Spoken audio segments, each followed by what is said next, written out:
Shalom प्रियजन हो, अनुग्रह प्रार्थना सहभागितेच्या आजच्या या ऑनलाईन उपासनेमध्ये आपल्या सगळ्यांचं स्वागत करताना मला मनापासून आनंद होत आहे. उपासनेला सुरुवात करूया प्रार्थना करून. प्रभूच्या हाती ही उपासना देऊया.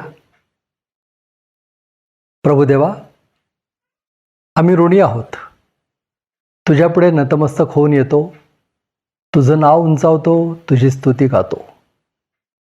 तू परमदयाळू परमेश्वर आहेस. आज आम्हाला एक नवीन संधी दिलेली आहेस तुझ्या सानिध्यामध्ये येण्यासाठी, म्हणून आम्ही तुझे आभार मानतो. ही वेळ आम्ही तुझ्या हातात देतो. आम्ही ही उपासना तुला आवडेल अशी करावी, म्हणून तूच आम्हाला चालव अशी आम्ही तुला विनंती करतो. आमचं मन विचलित करणारे विचार, आजूबाजूची परिस्थिती तू नियंत्रणात ठेव, यासाठी की आम्ही आमचं मन तुझ्याकडे लावावं, तुझ्या सानिध्याचा अनुभव घ्यावा आणि तुझा आशीर्वाद या उपासनेनंतर आम्ही इतरांना द्यावा, यासाठी आजच्या या उपासनेचा उपयोग करून घे. ही वेळ तू आपल्या हातात घे. प्रार्थना येशू आमचा तारणारा त्याच्या नावानं करतो, म्हणून तो ऐक. आमेन. 20 दिवसांचा कारने लेह लडाखचा प्रवास करून आल्यानंतर आता घरी परतल्यावर किती आनंद होतो म्हणून सांगू. आणि त्यात जी नेहमी अडचण असायची प्रवासामध्ये, उपासना कशी अपलोड करू, स्पीड मिळत नाही, इंटरनेट नाही, नेटवर्क नाही, बऱ्याच गोष्टी असायच्या. आज घरी आल्यानंतर मला फार बरं वाटतंय. मी काल लॅपटॉप उघडून पहिल्यांदा मी इथला स्पीड चेक केला आणि 102 MBPS, जो तिथं मला 1 आणि 2 मिळत होता, तो इथं 102 आहे. किती तफावत आहे बघा बरं. प्रभूचा आशीर्वाद आहे. चला आता उपासनेला सुरुवात करूया स्तुतिगीतांनी.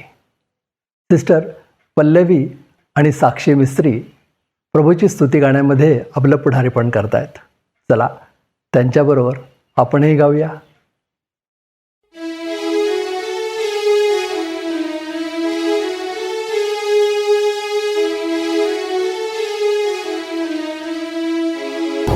गुड मॉर्निंग प्रियानो, शालोम, सुप्रभात, शुभ प्रभात. आज पुन्हा एक वेळा परमेश्वर देवबापांनी आपल्याला एकत्र केलेला आहे ऑनलाईन द्वारे. त्यासाठी आपण देवबापाला आभार मानूया, त्याला धन्यवाद देऊया.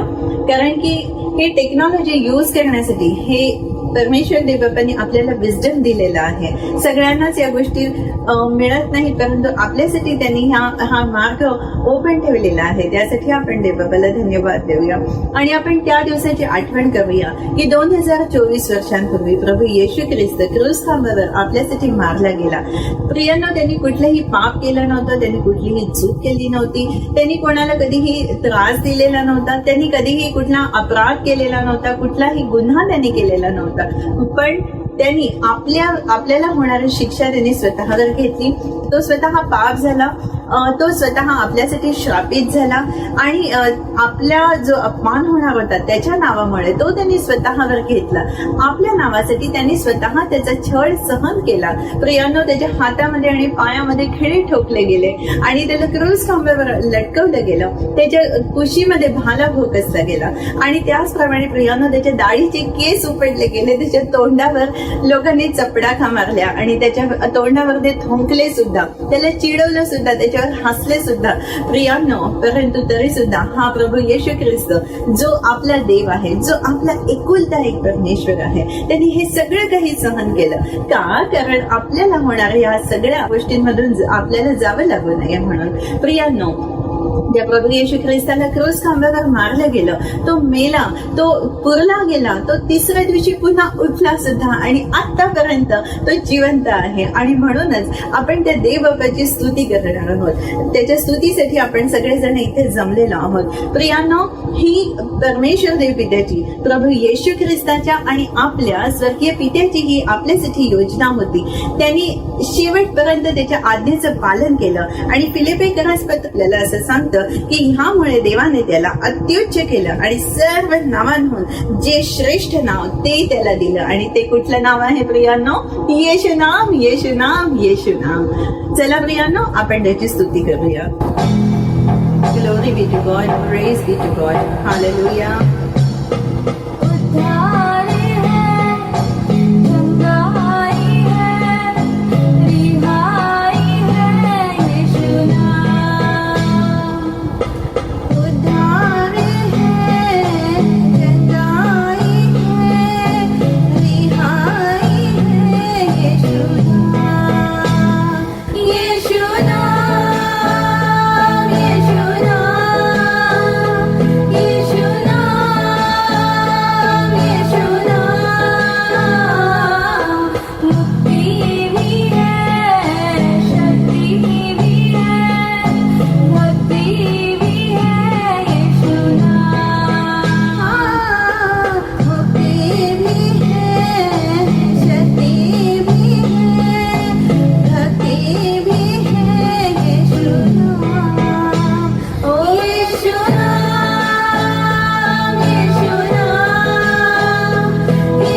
येशू नाम हे सर्व नामाहून श्रेष्ठ आहे, ते पवित्र आहे, ते सत्य आहे.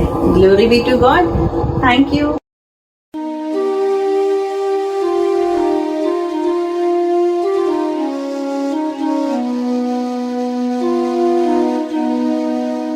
शालोम प्रियांनो, गुड मॉर्निंग. पुन्हा एकदा परमेश्वर देवबापांनी आपल्याला ही संधी दिलेली आहे त्याच्या जगण्याशी येण्यासाठी, त्याची स्तुती करण्यासाठी. आपण जिथे कुठे असाल माझ्याबरोबर जॉईन करा. सर्वांचं आवडतं गीत आज आम्ही घेऊन आलेलो आहोत परमेश्वर देवबापाच्या स्तुतीसाठी. प्रियांनो, आपण गाणं आहोत जलाल हो जलाल हो, मेरी जिंदगी में तेरा जलाल हो. देवबापाची स्तुती स्तुती स्तुती माझ्या जीवनामध्ये सतत व्हावी, आपल्या जीवनामध्ये सतत व्हावी.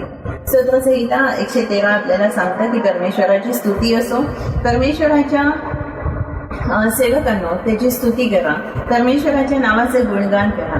परमेश्वराचे नाव आता आणि सदैव धन्य व्हावे असे मला वाटते. पूर्वेला सूर्य उगवतो, तिच्यापासून ते तो जिथे मावळतो तिथपर्यंत परमेश्वराच्या नावाचे गुणगान व्हावे असे मला वाटते. परमेश्वर सगळ्या देशांपेक्षा उंच आहे, त्याचे तेज आकाशापेक्षा उंच जाते. आमेन, हालेलुया. हो, आपला परमेश्वर देवा हा सगळ्या देशांपेक्षा उंच आहे. आकाशामध्ये त्याचं सिंहासन आहे आणि परमेश्वर देवबापाची, अशा परमेश्वर देवबापाची, अशा गौरवशाली देवबापाची स्तुती आराधना करत राहणं हे आपलं कामच आहे. हालेलुया. सगळ्यांनी माझ्यासोबत आणि साक्षी सोबत गाऊया जलाल हो जलाल हो, मेरी जिंदगी में तेरा जलाल हो.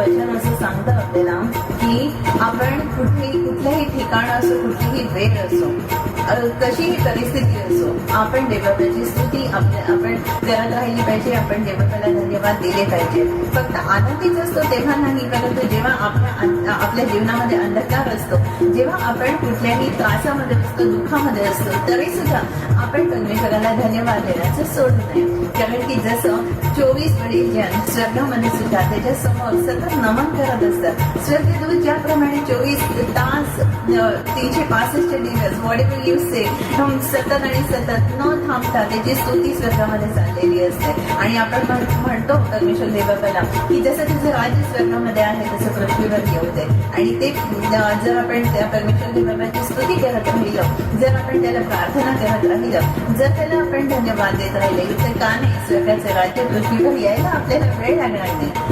प्रियनो, गाऊया वो डाली हमेशा कायम रहे.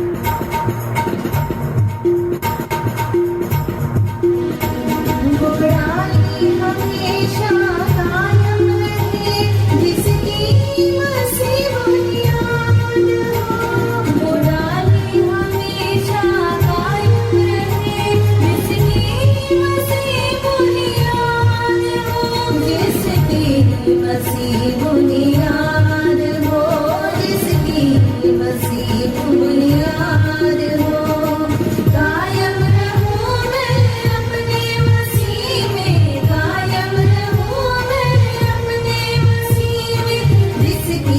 अजब मिसाल हो जिसकी अजब मिसाल हो जलाल हो जलाल हो जलाल हो जलाल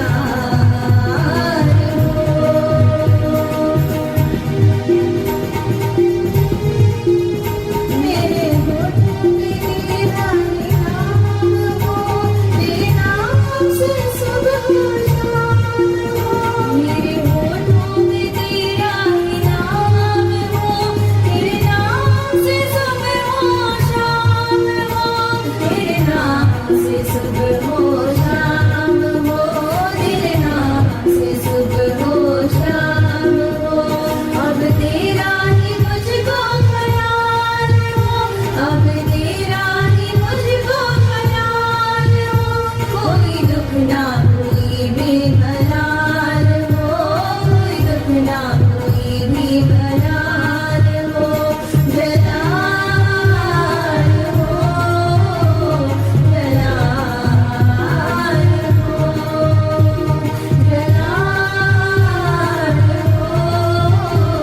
जलाल हो मेरी जिंदगी में तेरा जलाल हो मेरी जिंदगी में तेरा जलाल हो कोई दुख ना कोई बेमलाल हो कोई दुख ना कोई बेमलाल हो जलाल हो जलाल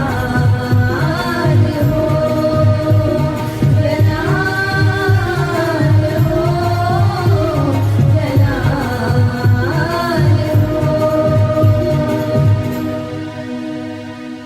परमेश्वर देवाची स्तुती आपण दिवस रात्र सतत सतत कुठेही असो करत राहूया आणि लवकरच स्वके राज्य हे पृथ्वीवर आल्याशिवाय राहणार नाही, कारण येशूचं येणं हे जवळ आलेलं आहे प्रियानो. त्याच्यामध्ये राहूया आपण.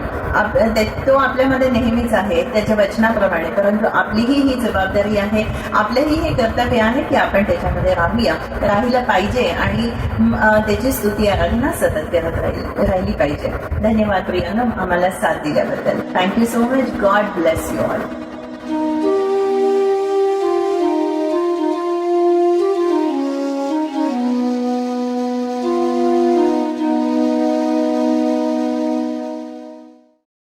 पल्लवीताई, साक्षी, या सुंदर गीतांमध्ये आमचं पुढारीपण केलं, तुमचे मनपूर्वक आभार. आता वेळ झाली आहे देवाचं वचन वाचण्याची. विश्रांतवाडी पुणे येथून सिस्टर ज्योती चव्हाण प्रभूचं वचन वाचण्यामध्ये आपलं पुढारीपण करतायत.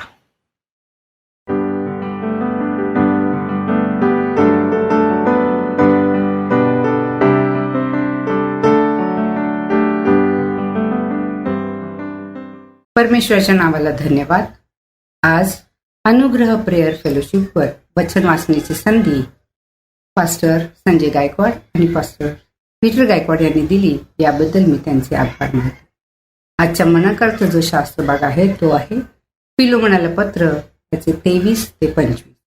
फिलोमनाला पत्र 23 ते 25.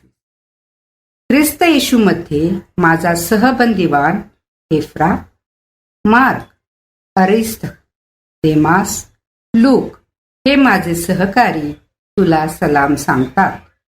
आपला प्रभू येशू ख्रिस्त याची कृपा तुमच्या आत्म्याबरोबर असो. आमेन. वाचलेले सर्व वचन परमेश्वर आपल्यासाठी आशीर्वादित करो. त्याच्या नावाला मान, महिमा, गौरव आता आणि सदा सर्व काळ असो. आमेन.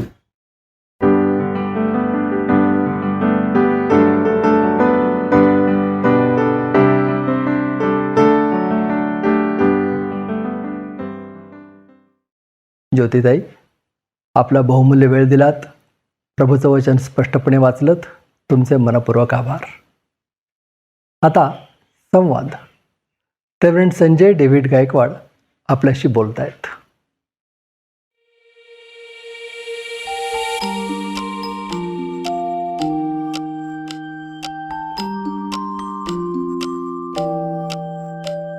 शालोम.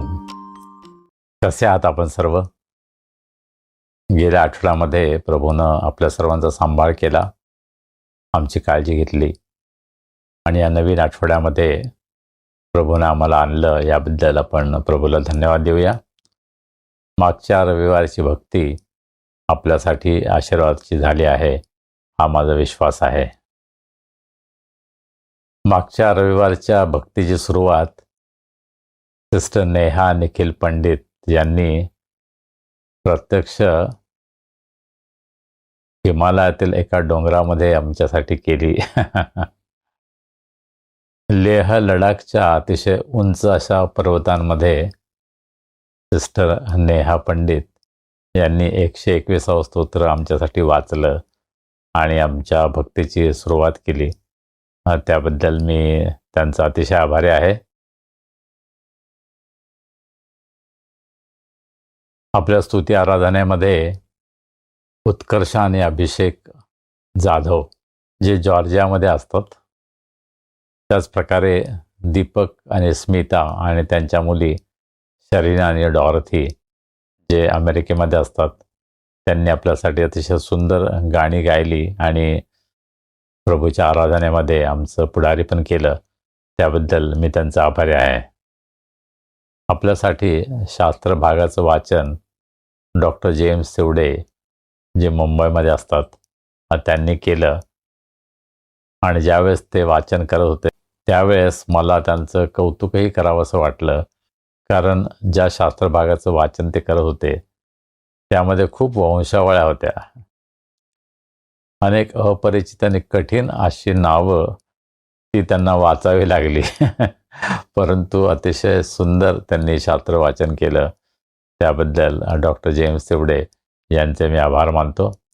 आणि अर्थातच अतिशय सुंदर प्रभूचा संदेश त्याच्या वचनातून आपल्यासाठी पास्टर मेघनाथ पवार यांनी आपल्याकडे आणला. आणि फादर्स डेच्या निमित्तानं, बापवाराच्या निमित्तानं देवाचं वचन त्यांनी आमच्याकडे आणलं. त्याबद्दल त्यांचा मी अतिशय आभारी आहे. इंग्रजीमध्ये पास्टर स्किनर थॉम्सन यांनी अतिशय सुंदर प्रभावी रीतीनं प्रभूचं वचन आमच्याकडे आणलं. त्याबद्दल त्यांचाही मी आभारी आहे.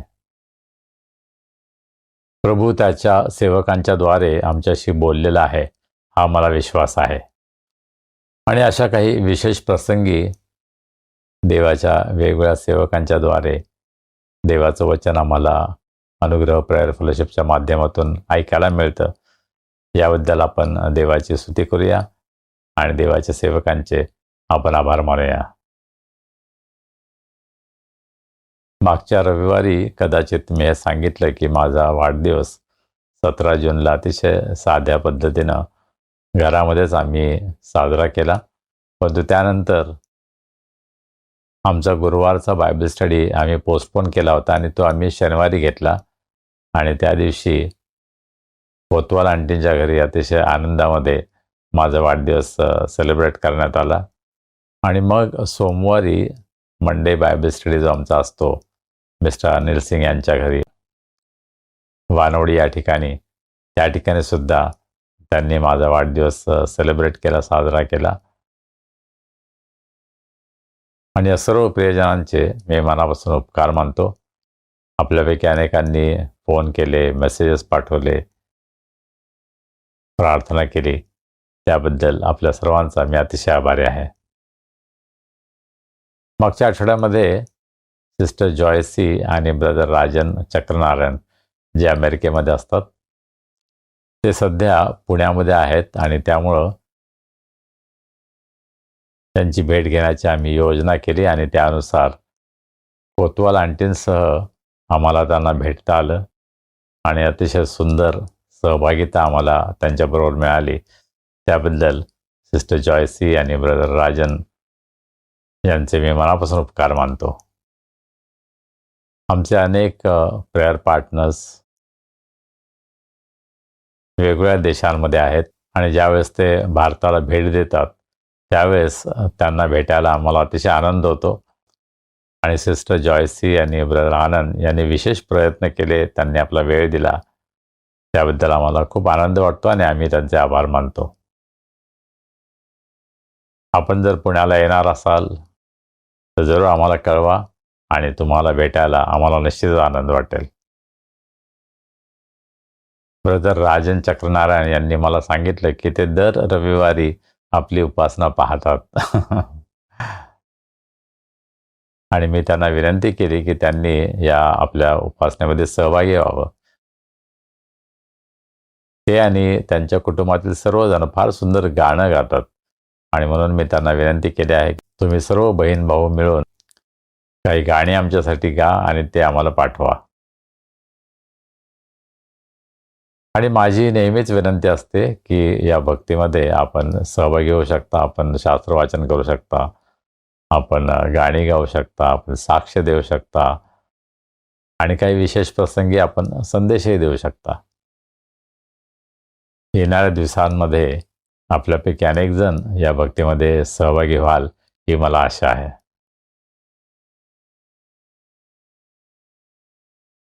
9 ते 12 जून मनिला, फिलिपिन्स या ठिकाणी जी मिशन कॉन्फरन्स भरली होती त्यामध्ये भाग घेण्यासाठी प्रभूने मला संधी दिली आणि त्यासाठी आपल्यापैकी अनेकांनी प्रार्थना केल्या.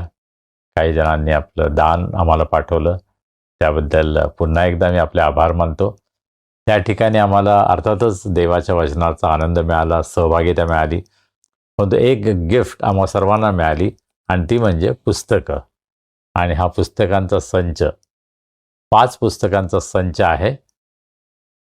आणि या परिषदेचं जे ध्येय वाक्य होतं, शिष्य करणं, शिष्य करा किंवा मरा, त्याला अनुसरून बिकमिंग अ डिसायपल मेकर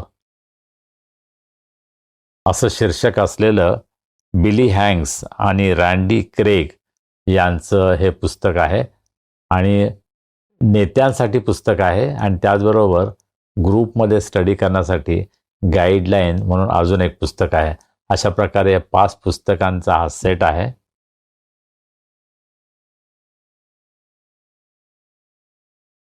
आणि या विशेष गिफ्टबद्दल मी संयोजकांचा आभारी आहे आणि त्याचबरोबर मी प्रभूची स्तुती करतो की ही पुस्तकं मला मिळालेली आहेत, ज्याचा उपयोग आपल्या बायबल स्टडीमध्ये आम्हाला करता येईल. आपण जर पुण्यामध्ये राहता आणि आमच्या बायबल स्टडीमध्ये जर आपण भाग घेऊ इच्छिता तर जरूर आमच्याशी संपर्क करा आणि बायबल स्टडीमध्ये आपली सहभागिता आम्हाला मिळेल ही मला आशा आहे.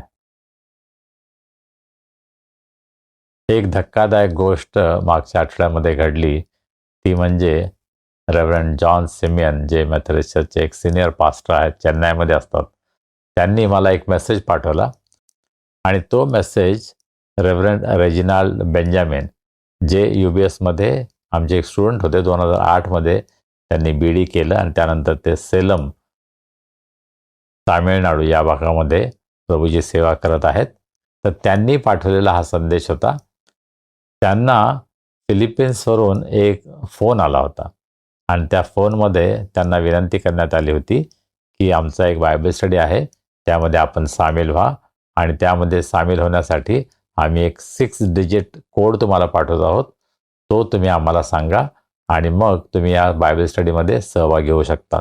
अर्थातच त्यांना डाऊट आला की हे काही बरोबर नाही आहे आणि त्याने तो फोन कट केला, ब्लॉक केला आणि त्याच्याविरुद्ध रिपोर्टसुद्धा केला. परंतु पहा, मी एका अतिशय सुंदर आध्यात्मिक सभेसाठी, परिषदेसाठी फिलिपिन्समध्ये येथे गेलो होतो. त्या ठिकाणी माझी अनेकांची भेट झाली, अनेकांची ओळख झाली, अनेकांना मी माझं व्हिजिटिंग कार्ड दिलं. माझी माहिती अशा एखाद्या व्यक्तीकडे गेली की जिनं माझ्या नावाचा उपयोग काहीतरी फ्रॉड करण्यासाठी, स्कॅम करण्यासाठी केला.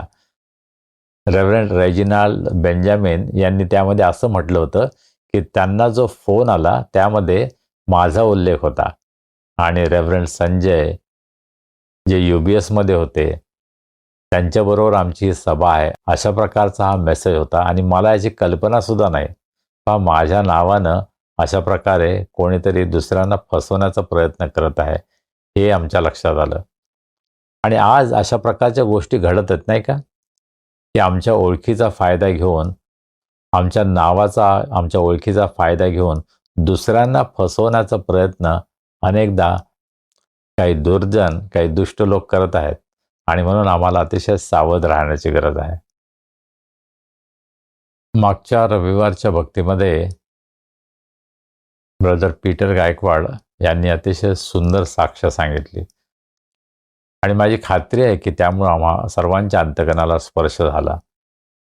प्रभूनं किती अद्भुत रीतीनं त्यांना चालवलं आणि आपल्या या भक्तीची लिंक तयार करण्यामध्ये प्रभूने किती अद्भुत रीतीने त्यांना सहाय्य केलं याची साक्ष त्यांनी आम्हाला दिली. अर्थातच पुण्यामध्ये सिस्टर दीपाली भोसले यांनी सुद्धा आपल्यासाठी फार कष्ट घेतले. अतिशय समर्पित वृत्तीनं त्यांनी आमच्यासाठी हे सर्व भक्तीचं एडिटिंग केलं आणि सर्व तयार करून ते पीटरला पाठवलं. त्यामुळे अर्थातच पीटरचं काम फार सोपं झालं होतं आणि म्हणून सिस्टर दीपाली आणि ब्रदर पीटर या दोघांचाही मी खरोखर खूप आभारी आहे. अशा प्रकारे कोणत्याही प्रकारची अपेक्षा न करता अतिशय समर्पित वृत्तीनं प्रभूच्या सेवेमध्ये त्यांचा जो सहभाग आहे त्याबद्दल आम्ही प्रभूला धन्यवाद देतो आणि त्यांचेही आम्ही आभार मानतो. आपल्यापैकी कोणाला जर अशा प्रकारे प्रभूची सेवा या माध्यमातून करायची असेल तर आम्ही आपल्याला त्यासाठी आमंत्रित करतो. गेले जवळजवळ 2-3 महिने आम्हाला उष्णतेचा प्रचंड त्रास होत होता, परंतु प्रभूची स्तुती असो की अखेरीस महाराष्ट्रामध्ये अनेक ठिकाणी पाऊस झाला आणि वातावरणामध्ये आता पुष्कळ थंडावा निर्माण झालेला आहे आणि प्रभूनं आमची प्रार्थना ऐकली, आमचं सहाय्य केलं, त्याबद्दल आम्ही प्रभूला धन्यवाद देतो. 9 जुलै गुरुवारी संध्याकाळी 6 ते 8 आपली अनुग्रह प्रेयर फेलोशिपची सहभागिता एक फिजिकल मीटिंग घेण्याची आमची योजना आहे आणि प्रभूनं त्यामध्ये आमचं मार्गदर्शन करावं, सहाय्य करावं यासाठी आपण प्रार्थना करूया. आमचा TV सध्या बंद आहे, त्यामुळे आम्ही व्हिडिओ पाहतो यूट्यूबमधून आणि एक अतिशय सुंदर व्हिडिओ जो मी सुरू केला त्याच्यामध्ये पवित्र आत्मा कशा प्रकारे आम्हाला चालवतो, आमचं मार्गदर्शन करतो याच्याविषयीचा तो संदेश होता. त्याद्वारे आम्हाला खूप आशीर्वाद मिळाला आणि त्याद्वारे प्रभू आमच्याशी बोलला, म्हणून मी प्रभूला धन्यवाद देतो. आमच्या प्रत्येक निर्णयामध्ये पवित्र आत्मा आमचं सहाय्य मार्गदर्शन करू इच्छितो. प्रश्न हा आहे की आपण त्या प्रकारे त्याला विनंती करतो का? पवित्र आत्मा सदोदित आमच्याबरोबर राहण्यासाठी देवानं दिलेला आहे. फक्त रविवारच्या भक्तीमध्ये, प्रार्थना सभेमध्ये, बायबल स्टडीमध्ये विशिष्ट प्रसंगी पवित्र आत्मा आमच्यामध्ये येतो आणि मार्गदर्शन करतो असं नाही आहे. आमच्या रोजच्या जीवनामध्ये आम्ही अनेक महत्त्वाचे निर्णय घेत असतो. त्या निर्णयांमध्ये सुद्धा पवित्र आत्मा आमचं मार्गदर्शन करू इच्छितो. आम्ही ते मार्गदर्शन घेण्यासाठी उत्सुक आहोत का? आम्ही पवित्र आत्म्याला तशा प्रकारे विनंती करतो का? हा प्रश्न आहे. या येणाऱ्या आठवड्यामध्ये प्रभू आपलं सहाय्य करो आणि पवित्र आत्म्याचं मार्गदर्शन आपल्या सर्वांना लाभो, ही माझी आपल्यासाठी प्रार्थना आहे. आमेन. प्रियजनो, वेळ झाली आहे दानार्पणाची. उपासना संगीतातलं हे आपल्या परिचयाचे गीत गाऊया आणि आपलं दान प्रभूच्या चरणी आणूया.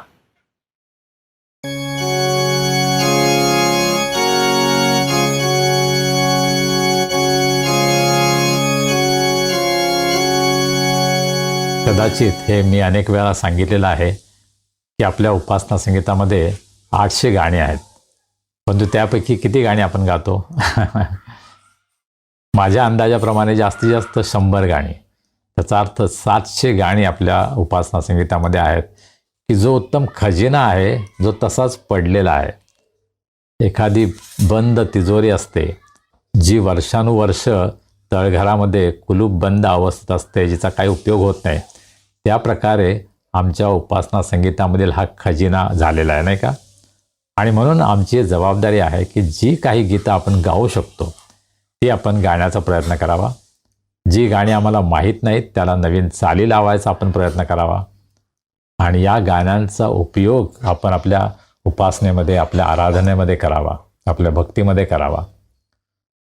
पहा, या प्रत्येक गाण्यामागे फार सुंदर इतिहास आहे.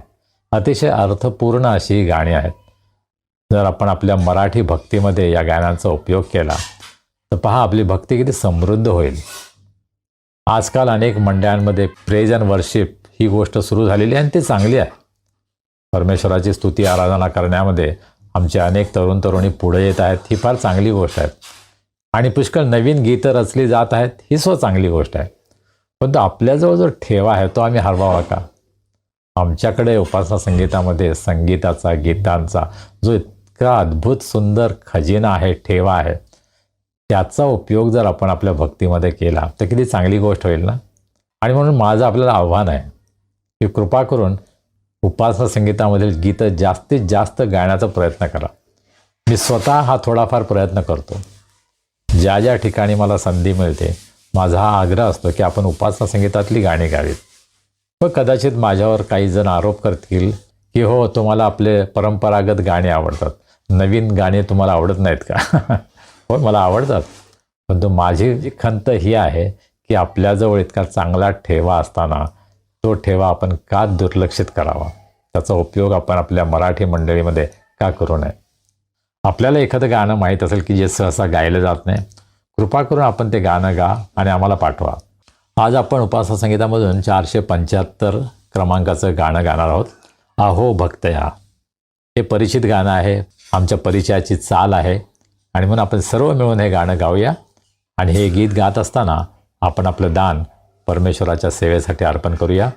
अनुग्रह प्रेयर फेलोशिपच्या सेवेमध्ये जर आपण हातभार लावू इच्छिता तर आपण आपलं दान आम्हाला जरूर पाठवू शकता. भक्तया भजा देवाला आता तो कृपावान सामर्थ्यवान. अहो भक्तया करा पापाची प्रार्थना, वर्णा प्रभूची करुणा, मागास प्रेरणा. अहो भक्तया, अहो पापिया, नमा देवाला आता तो नीतिवान व दयावान. अहो पापिया, तो आजी रूपा दावितो, प्रभूही आता पावेतो, प्रेमे बोलावितो. अहो पापिया, अहो सर्वया, करा देवाची भक्ती, तो सत्यवान व प्रीतिवान.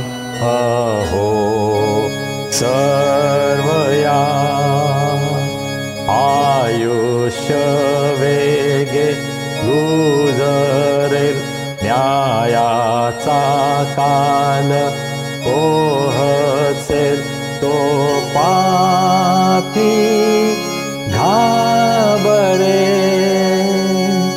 अहो सर्वया. आपण आपलं दान प्रभूच्या हातामध्ये सोपूया, प्रार्थना करूया. हे आमचे अत्यंत प्रेमळ परमेश्वरा, आम्ही तुझे मनापासून उपकार मानतो, कारण की तू आमची काळजी घेतोस, आमच्या सर्व गरजा पुरवतोस, आम्हाला आरोग्य देतोस, आमचं संरक्षण करतोस. प्रभू, तुझ्या विश्वासूपणाचा, चांगुलपणाचा अनुभव आम्ही रोज घेतो. आजपर्यंतच्या आमच्या वाटचालीमध्ये प्रभू, तू आम्हाला तुझी कृपा पुरवली आहेस, तू आमचं सहाय्य केलेलं आहेस, तुझ्या विश्वासामध्ये तू आम्हाला राखलेला आहेस. या सर्व आशीर्वादांची जाणीव ठेवून अत्यंत अल्पाचं दान आज आम्ही तुझ्या भांडारामध्ये आणलं आहे. प्रभू, या दानाचा तू स्वीकार कर, हे आशीर्वादित कर. या दानाचा उपयोग तुझं कार्य या जगामध्ये वाढण्यासाठी, तुझ्या मंडळीची आध्यात्मिक वाढ होण्यासाठी, अनुग्रह प्रेयर फेलोशिप आणि हा संदेश ऐकत असणाऱ्या प्रत्येकाच्या जीवनामध्ये प्रभू तुझं सुंदर कार्य होण्यासाठी या दानाचा उपयोग तू होऊ दे, अशी आम्ही तुला विनंती करतो. या दानाबरोबरच आम्ही स्वतःला तुझ्या हातामध्ये सोपवतो. प्रभू, तू आम्हा प्रत्येकांचा ताबा घेतो, आम्हाला चालव. आम्ही तुझ्या वचनाकडे वळत असताना आम्ही तुझं सहाय्य मागतो. प्रभू, तुझ्या कृपेशिवाय, तुझ्या मदतीशिवाय आम्हाला तुझ्या वचनांचा अर्थ समजत नाही आणि म्हणून आम्ही तुला विनंती करतो, पवित्र आत्म्या, या वचनांचा उलगडा तो आम्हाला कर. तुझं सत्य तो आम्हाला प्रगट कर. तुझी इच्छा समजून घेऊन तुझ्या आज्ञा पाळण्यासाठी प्रभू आम्हा सर्वांना तुझी कृपा तू पुरव. आम्ही सर्वजण स्वतःला तुझ्या हातामध्ये सोपवतो, तू आम्हाला चालव. तारणारा प्रभू येशू ख्रिस्त याच्या नावाने आम्ही प्रार्थना करतो, म्हणून तो ऐक. आमेन. प्रियजनो, आता वेळ झाली आहे देवाचा संदेश ऐकण्याची. देवाचा संदेश आपल्यापर्यंत आणतात आपल्या सगळ्यांचे आवडते देवाचे सेवक रेव्हरंड संजय डेव्हिड गायकवाड. आज फिलेमोनाच्या पत्राच्या अभ्यासाचा शेवटला भाग आहे.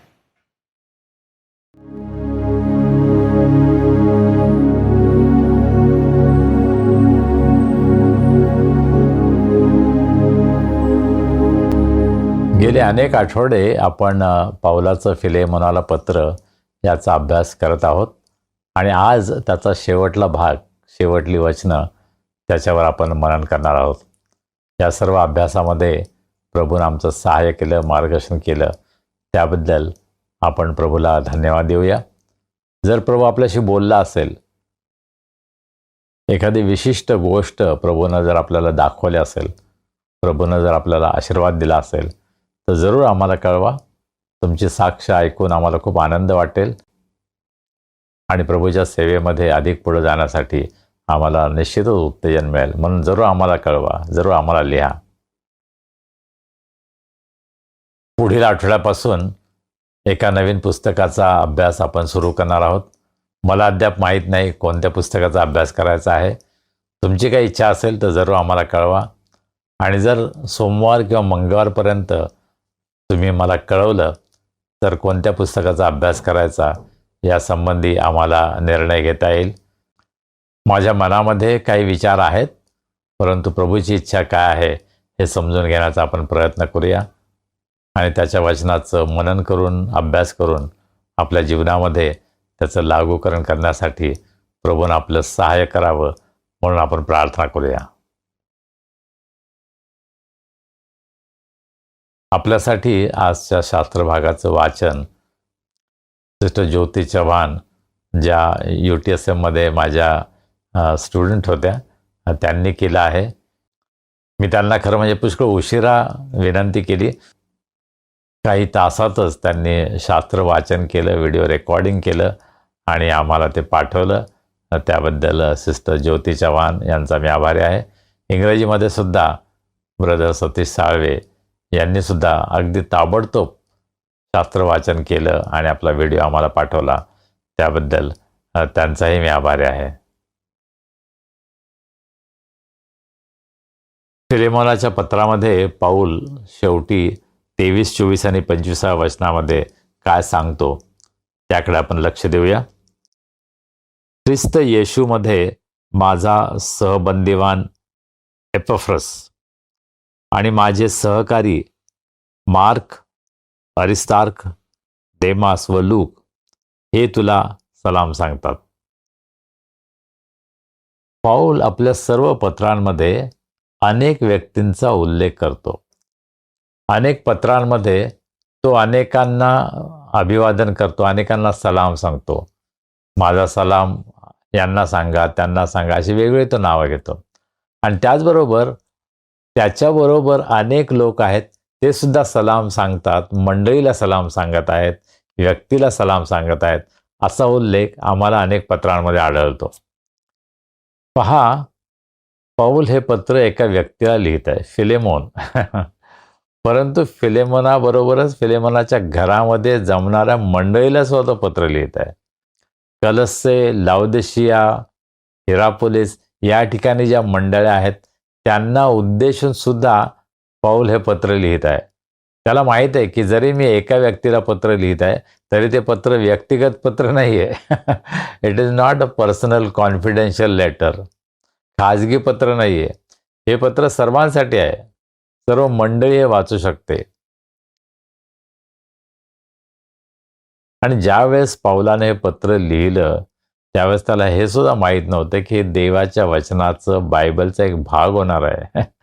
आणि हजारो, लाखो आणि कोटी लोक, अनेक शतकं, पहिल्या शतकापासून जे सुरू झालं ते आज 21व्या शतकामध्ये 26व्या वर्षापर्यंत अनेक शतकांमध्ये अनेकांनी या पत्राचं वाचन केलेलं आहे. पौल जो सलाम म्हणत आहे तो केवळ फिलेमोनाला नाही, केवळ त्या मंडळीला नाही, पण तो आज आम्हाला, आमच्या मंडळीला, मला, तुम्हाला, आम्हा सर्वांना जणू काही हा सलाम पोहोचत आहे. किती अद्भुत आहे नाही का हे? एक पत्र किती प्रचंड मोठा प्रभाव, परिणाम करू शकतो ह्याचं चित्र आपल्याला पवित्र शास्त्रामध्ये पाहायला मिळतं. मी यापूर्वी सांगितलेलं आहे, माझ्या मुलीचं पत्र मी दाखवलं, माझ्या बहिणीचं पत्र मी दाखवलं, माझ्या आईपांचं पत्र मी दाखवलं की कशा प्रकारे आज सुद्धा ती पत्र आम्ही जेव्हा वाचतो तेव्हा मन भरून येतं. त्या काळातल्या ज्या आठवणी आहेत त्या जाग्या होतात. कदाचित ते संदर्भ आता बदललेले आहेत, परंतु त्यामधून जी भावना व्यक्त होते, एकमेकांविषयीचे प्रेमाचे संबंध, जिव्हाळा, या गोष्टी त्या पत्रांमधून आज सुद्धा बाहेर येतात. हे आपल्याला पाहायला मिळतात. त्याच प्रकारे पौलाच्या पत्राचं आहे. पौलाची जी पत्र आहेत ती अतिशय व्यक्तिगत, जिव्हाळ्याची पत्र आहेत, परंतु आज सुद्धा त्या पत्रांद्वारे आम्हाला स्पर्श होतो, आम्हाला आशीर्वाद मिळतो आणि आम्हाला शिकायला मिळतं. बरोबर. आमची मुलगी ज्यावेळेस मलेशियाला परत गेली आणि त्यावेळेस ज्या चर्चमध्ये ती भक्ती करते त्या ठिकाणी अनेक लोक जे आम्हाला ओळखतात आणि मग तिने आम्हाला सांगितलं की लिली, जोशोवा, विनी आणि इतर जे आम्हाला ओळखणार आहेत ते आम्हाला सलाम सांगतात, आम्हाला ग्रीटिंग सांगतात. आणि आम्ही पण तिला सांगितलं आमचे सुद्धा ग्रीटिंग, आमचा सुद्धा सलाम त्यांना सांग. तर पहा, दोन व्यक्तीच्या माध्यमातून अनेक लोक जोडले जातात आणि पौलाच्या पत्रातून मंडळीतील अनेक लोक एकमेकांशी जोडले जात होते.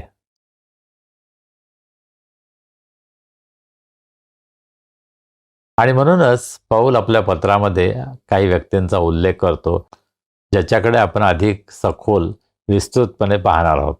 सर्वप्रथम पौल काय म्हणतो? ख्रिस्त येशूमध्ये माझा सहबंदीवान एपफ्रस. एपफ्रस हा तुरुंगामध्ये होता, पौलाबरोबर होता. त्या एपफ्रसाचा सलाम पौल आता फिलेमोनाला आणि मंडळीला सांगत आहे. कोण होता एपफ्रस? कलस्सेकरास पत्राचा आपण अभ्यास केला त्यावेळेस आपण एपफ्रसाविषयी पाहिलं, परंतु पुन्हा एकदा आपण स्वतःला आठवण करून देऊया. कलस्सेकरास पत्राचा 4था अध्याय आणि 12व्या वचनापासून पुढे पौल एपफ्रसाविषयी काय सांगतो ते आपण पुन्हा एकदा पाहूया. ख्रिस्त येशूचा दास एपफ्रस जो तुमच्यातलाच आहे तो तुम्हाला सलाम सांगतो. एपफ्रस हा कलस्से भागातलाच होता. कदाचित कलस्से येथील मंडळी सुद्धा एपफ्रसाने स्थापन केली होती, सुरू केली होती. आणि तो आता पौलाबरोबर तुरुंगामध्ये आहे, तो सलाम सांगत आहे. अशा प्रकारे पौल या ठिकाणी सांगतो.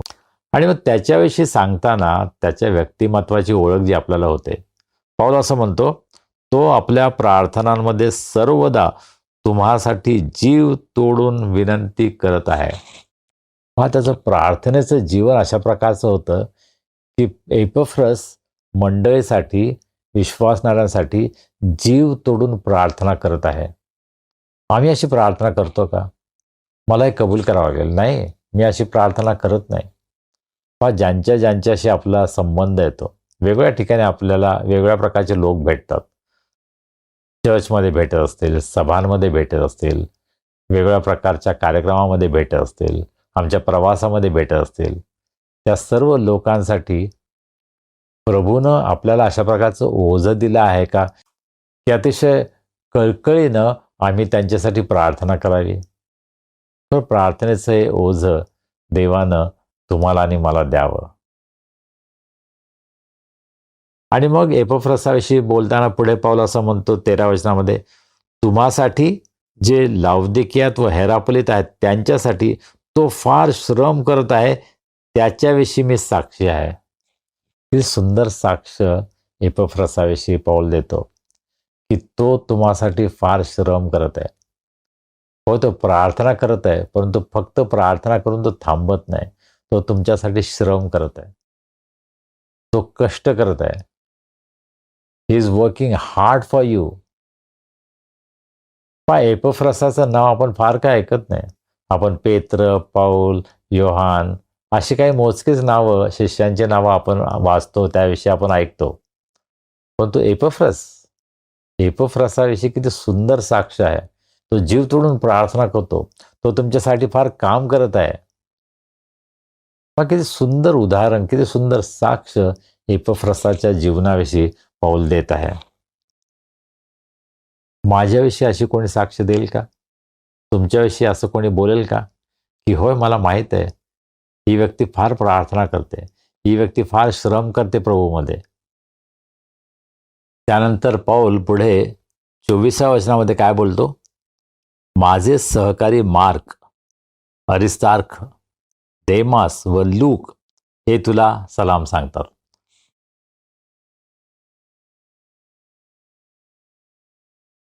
मार्काविषयी आम्हाला माहीत आहे की मार्क खरं म्हणजे बर्नबा आणि पाऊल यांच्यामध्ये वितुष्ट येण्यासाठी कारणीभूत होता. पाऊलाच्या पहिल्या फेरीमध्ये मार्क त्याच्याबरोबर निघाला खरा, परंतु तो अचानक मध्येच सोडून गेला. आणि दुसऱ्या फेरीच्या वेळेस ज्यावेळेस बर्नबाची इच्छा होती की मार्काला घ्यावं, त्यावेळेस पाऊलाला ते आवडलं नाही. तो म्हटला नाही, तो मध्येच सोडून गेलेला आहे, त्याला मी काही घेणार नाही. आणि मार्कामुळं पाऊल आणि बर्नबा यांच्यामध्ये भांडण झालं, मतभेद झाला. त्यांनी आपले वेगवेगळे मार्ग धरले. पाऊल एका दिशेने गेला, बर्नबा एका दिशेने गेला. खरं म्हणजे मार्कामुळं मंडळीमध्ये फूट पडली होती असं आपल्याला म्हणता येईल. पाऊल आणि बर्नबा वेगवेगळे झाले, परंतु त्यांच्या सेवेवर कुठलाही प्रभाव पडला नाही, ती खंडित झाली नाही, उलट सेवा वाढत गेली. आणि मग शेवटी मार्क सुद्धा पाऊलाचा मित्र झाला, बंधू झाला. ही साक्ष आपल्याला त्याच्या पत्रांवरून मिळते. बाकी सुंदर आहे. तरी त्यांचे मतभेद झाले, त्यांची भांडणं झाली, एकमेकांपासून दुरावले होते, तरी सुद्धा ते कायमचे एकमेकांचे शत्रू झाले नाहीत. ते पुन्हा एकत्र आले.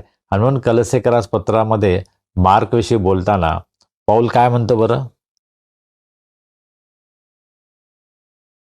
कलसे 4:10, माझ्या सोबतीचा बंदिवान अरिस्तार्ख तुम्हाला सलाम सांगतो, आणि बर्नबाचा भाऊबंद मार्क हाही तुम्हाला सलाम सांगतो. त्याच्याविषयी तुम्हाला आज्ञा मिळाल्या आहेत.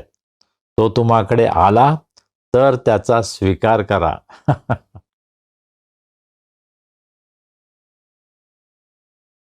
आमच्या मंडळीमध्ये, आमच्या ख्रिस्ती विश्वासामध्ये कधी कधी आमचे एकमेकांबरोबर मतभेद होतात. आम्हाला एकमेकांची मतं पटत नाहीत. आम्ही कदाचित एकमेकांबरोबर भांडतो सुद्धा, परंतु त्यामुळं आम्ही कायमचे एकमेकांपासून दुरावले जाऊ नये. घरामध्ये 2 भाऊ जरी एकमेकांशी भांडले तरी ते कायमचे एकमेकांबरोबर शत्रू होत नाहीत. काही वेळेस असं होत असेल, पण असं व्हायला नको. पाऊलानं मार्काला कायमचं दूर लोटलं नाही, परंतु त्याने स्वीकारलं, त्याला क्षमा केली, प्रभूमध्ये, सेवेमध्ये त्याला उत्तेजन दिलं, आणि त्याच्याविषयी किती चांगले उद्गार तो आपल्या पत्रांमध्ये काढतो, नाही का? आणि ज्या 4 व्यक्तींचा उल्लेख सलाम देण्यासाठी करत आहे, त्यामध्ये मार्काचं पहिलं नाव आहे, त्यानंतर अरिस्तार्क ज्याच्याविषयी सुद्धा आपण पाहिलं, आणि मग देमास. आता देमासविषयी देमासविषयी फार इंटरेस्टिंग गोष्ट आहे की देमासविषयी पाऊल चांगलं म्हणतो की तो सुद्धा तुम्हाला सलाम सांगतो. परंतु तिमोथेच्या पत्रामध्ये जेव्हा पाऊल त्याच्याविषयी उल्लेख करतो तेव्हा चित्र थोडं बदललेलं आहे. त्याच्याविषयी आता पाऊल काय म्हणतो पहा बरं. तिमोथेला दुसरे पत्र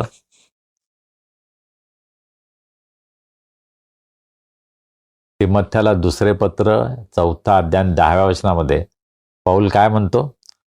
कारण देमासला ऐहिक सुख प्रिय असल्यामुळे तो मला सोडून थेसलनिकाला गेला. या जगातील सुखांकडे आकर्षित होऊन देमास सेवा सोडून पावलाला सोडून निघून गेलेला आहे. अशा प्रकारचं चित्र आम्हाला दिसतं आणि ही त्याची साक्ष शेवटली साक्ष आहे. त्याच्यामध्ये काही बदल झाला, त्याने काही पश्चाताप केला, तो पुन्हा सेवेमध्ये आला असं आपण पवित्रशास्त्रामध्ये वाचत नाही. आणि ही शोकांतिका देमासच्या बाबतीमध्ये झाली. तो पाऊलाच्या बरोबर होता, तो सेवेमध्ये होता, त्याला फार सुंदर सहभागिता मिळाली, फार सुंदर शिक्षण त्याला मिळालं, तरीसुद्धा तो जगाच्या गोष्टींमध्ये गुरफटून गेला आणि सेवेपासून दूर गेला. आज अनेक ख्रिस्ती लोकांची आणि काही सेवकांची अशा प्रकारची साक्ष आहे की जे अतिशय सुंदर सेवा करतात, अतिशय सुंदर सहभागितेमध्ये असतात, चांगल्या चर्चमध्ये कदाचित ते असतात, परंतु हळूहळू जगातील गोष्टींच्या प्रभावाखाली ते येतात आणि सत्यापासून, देवाच्या मार्गापासून, देवाच्या मंडळीपासून ते दूर जातात. आणि ही अतिशय भयंकर अशी गोष्ट आहे, नाही का? आणि म्हणून आम्ही सावध असण्याची गरज आहे. आम्ही देमासप्रमाणे होऊ नये. पाऊलासारख्या देवाच्या सेवकाचा सहवासात तो होता, तरीसुद्धा तो देवाशी एकनिष्ठ राहिला नाही. जगातील सुखांकडे आकर्षित होऊन तो देवाच्या सेवेपासून दूर गेला. तुमच्या बाबतीमध्ये आणि माझ्या बाबतीमध्ये असं होऊ नये, यासाठी आपण काळजी घेण्याची गरज आहे. आणि लुकाविषयी आम्हाला माहीत आहे, तो डॉक्टर होता, वैद्य होता, आणि त्यानं तो पाऊलाच्या सदोदित बरोबर होता. पाऊलापासून त्यानं येशू ख्रिस्ताविषयी सर्व ऐकून घेतलं आणि मग त्यानं लूक शुभवर्तमान लिहिलं आणि प्रेषितांची कृत्ये हे पुस्तक सुद्धा त्याने लिहिलं. पाऊलाच्या सहवासाचा परिणाम लुकावर इतका झाला की त्यानं प्रभू येशू ख्रिस्ताविषयीची सर्व माहिती मिळवली आणि त्याने शुभवर्तमान लिहिलं. त्याने प्रेषितांचा इतिहास, मंडळीचा इतिहास लिहिला. किती सुंदर साक्ष लुकाच्या जीवनातून आम्हाला मिळते. पौलानं फिलेमोनाला पत्र लिहिण्याचा मुख्य उद्देश काय होता बरं? अनेसिमाविषयी त्याला लिहायचं होतं. मुख्य ध्येय त्याचं हे होतं, मुख्य हेतू त्याचा हा होता की अनेसिमाचा स्वीकार फिलेमोनाने करावा. यासाठी हे सगळं पत्र प्रपंच त्याने केलेलं आहे. आणि इतिहास असं सांगतो की अनेसिम खरोखर प्रभूशी विश्वासू राहिला. इफिसमध्ये तो एक पाळक झाला आणि अंतिम क्षणापर्यंत तो प्रभूशी विश्वासू राहिला. मंडळीची त्याने सेवा केली. तो भरपूर आयुष्य जगला. पहा, अनेसिम जो एक पळून गेलेला गुलाम, प्रभूने त्याचं जीवन बदलून टाकलं. तो प्रभूमध्ये केवळ विश्वासू झाला नाही, पण तो प्रभूमध्ये तो विश्वासू सेवक झाला आणि प्रभूची सेवा त्याने अंतिम क्षणापर्यंत केली. आणि दुसरं चित्र आपल्याला हे दिसतं, देमास जो प्रभूच्या सेवेमध्ये होता, पौलाबरोबर त्याने सेवा केली, पौलाच्या सहवासामध्ये तो होता, सहभागितेमध्ये होता, परंतु जगातील आकर्षणामुळं तो सेवेपासून दूर गेला. आणि आज ख्रिस्ती मंडळीमध्ये, विश्वासणाऱ्यांमध्ये या 2 प्रकारचे लोक आम्हाला आढळतात. काही जण असे आहेत की ज्यांनी ख्रिस्ताचा अनुभव घेतलेला आहे, जे ख्रिस्ताच्या सेवेमध्ये होते, सहभागितेमध्ये होते, परंतु ते थंड पडले आणि ख्रिस्ताच्या सेवेपासून दूर गेले. आणि दुसरीकडे आपण हे पाहतो की अनेसिम जो एक पळून गेलेला गुलाम, जो प्रभूमध्ये आला, विश्वासामध्ये खंबीर झाला, पुढे जाऊन त्याने मंडळीची सेवा केली, मंडळीचा तो सेवक झाला, पुढारी झाला आणि शेवटपर्यंत देवाशी विश्वासू राहिला. आपण काय करत आहोत? माझी साक्ष ख्रिस्तामध्ये आज काय आहे? आणि मग या पत्राच्या अखेरीस पाऊल 25व्या वचनामध्ये असं म्हणतो, आपला प्रभू येशू ख्रिस्त याची कृपा तुमच्या आत्म्याबरोबर असो. आमेन. या पत्राचा शेवट करत असताना पाऊल काय म्हणतो? प्रभू येशू ख्रिस्ताची कृपा तुमच्या आत्म्याबरोबर असो, तुम्हाबरोबर असो. केवळ एकच गोष्ट तो मागतो विश्वासणाऱ्यांसाठी, जे पत्र वाचणार आहेत त्यांच्यासाठी, मंडळीतील विश्वासणाऱ्यांसाठी एकच गोष्ट तो मागतो, तुमच्याबरोबर प्रभू येशू ख्रिस्ताची कृपा असो. आजकाल जे मोठे मोठे सेवक आहेत, जे प्रसिद्ध सेवक आहेत, ते काय प्रार्थना करतील? हो प्रभू तुम्हाला आरोग्य देवो, प्रभू तुम्हाला भरभराट देवो, प्रभू तुम्हाला प्रॉस्पेरिटी देवो, प्रभू तुम्हाला बंगला, गाडी, पैसे हे देवो. अशा प्रकारचा आशीर्वाद अनेक सेवक कदाचित तुमच्यासाठी मागतील. परंतु खरी गरज काय? खरी गरज ही आहे प्रभू येशू ख्रिस्ताची कृपा. प्रभू येशू ख्रिस्ताची कृपा असेल ना, तर बाकी इतर काहीही मिळालं नाही तरी चालेल, कारण देवाच्या कृपेमध्ये सर्व काही आहे. आम्ही जो प्रत्येक श्वास घेतो तो केवळ देवाच्या कृपेमुळे आहे. आम्ही जे काही आहोत ते सर्व देवाच्या कृपेमुळे आहोत.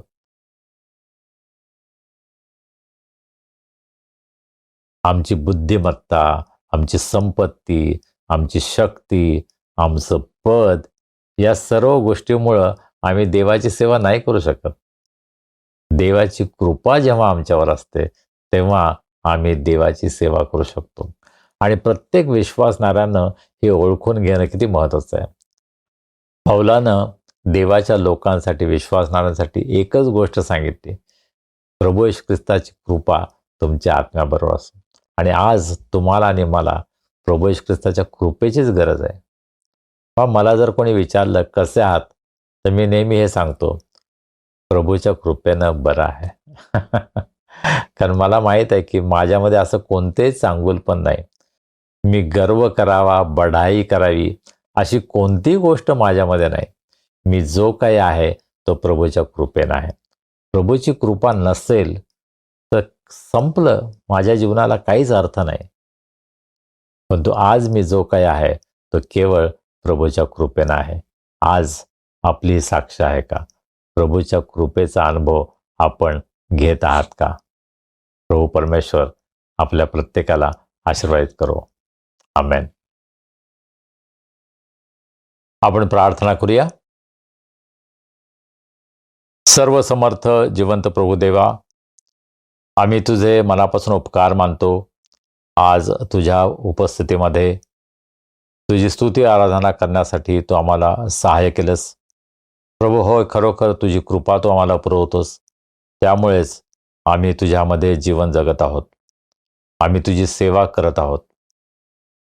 तुझी साक्ष आमच्या जीवनामधून आम्हाला इतरांना देता येते, कारण तुझी आमच्यावर फार मोठी कृपा आहे. प्रभू, तुझ्या या कृपेबद्दल आम्ही मनापासून तुझे उपकार मानतो. आज आमच्यामध्ये कोणी निराश आहेत, दुःखी आहेत, आजारी आहेत, संकटात आणि त्रासात आहेत. प्रभू, आम्ही त्यांना तुझ्या दयासनासमोर उंच करतो. आम्ही तुला विनंती करतो, प्रभू, तू त्यांची भेट घे, त्यांना आरोग्य दे. तुझी शांती, तुझा आनंद त्यांच्या जीवनामध्ये त्यांना अनुभवास येऊ दे.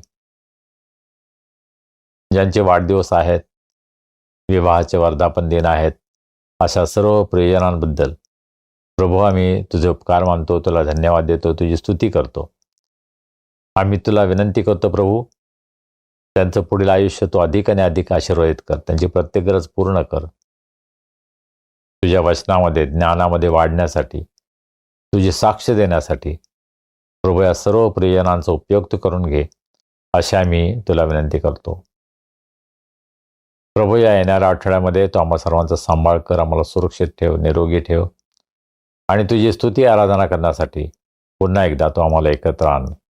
मान, महिमा, गौरव आम्ही तुला देतो. आणि प्रार्थना तारणारा प्रभू येशू ख्रिस्त याच्या नावाने आम्ही करतो म्हणतो आहे. आमेन. प्रभूनं शिकवलेली प्रार्थना करूया. हे आमच्या स्वर्गातील बापा, तुझे नाम पवित्र मानले जाओ, तुझे राज्य येवो, जसे स्वर्गात तसे पृथ्वीवरही. तुझ्या इच्छेप्रमाणे हो. आमची रोजची भाकर आज आम्हाला दे, जसे आम्ही आपल्या अपराधांची क्षमा करतो तसे तू आम्हाला आमच्या अपराधांची क्षमा कर. आणि आम्हास परीक्षित आणू नकोस, तर आम्हास वाईटापासून सोडव. कारण की राज्य, सामर्थ्य आणि गौरव ही सर्व काळ तुझीच आहेत. आमेन. आणि आता देवी बापाची प्रीती, प्रभू येशू ख्रिस्ताची कृपा, पवित्र आत्म्याची सहभागिता, शांती, आनंद आणि आरोग्य आम्हा सर्वांसह आमच्या प्रियजनांबरोबर, देवाच्या सर्व लोकांबरोबर आता आणि सदा सर्व काळ असो. आमेन.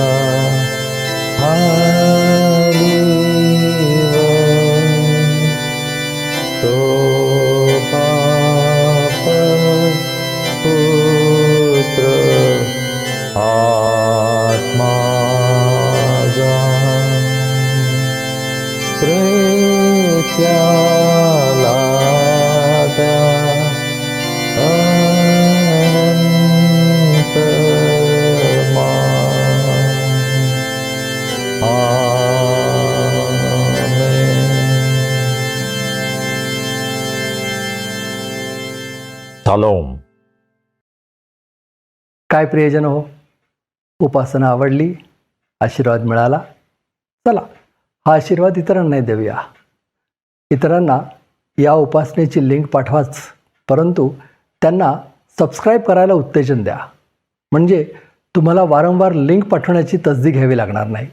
त्यांना आपोआपच उपासनेची माहिती मिळेल आणि ते उपासना जॉईन करू शकतील. म्हणून अवश्य सबस्क्राईब करा. आता भेटूया पुढील रविवारी. तोपर्यंत शालोम.